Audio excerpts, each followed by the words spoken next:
বাংলাদেশ একটা ভয়ঙ্কর সংকটের মধ্যে পতিত হয়েছে, যেখানে বাংলাদেশের অস্তিত্ব আজকে প্রশ্নের সম্মুখীন হয়েছে।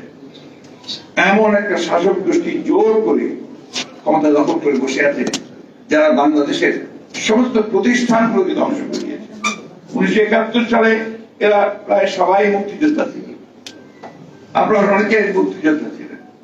আপনাদের কোন স্বপ্নই বাস্তবায়িত দূরে থাক, কারণ সেই স্বপ্ন থেকে বহু দূরে বাংলাদেশকে তারা ছিটকে দিচ্ছে।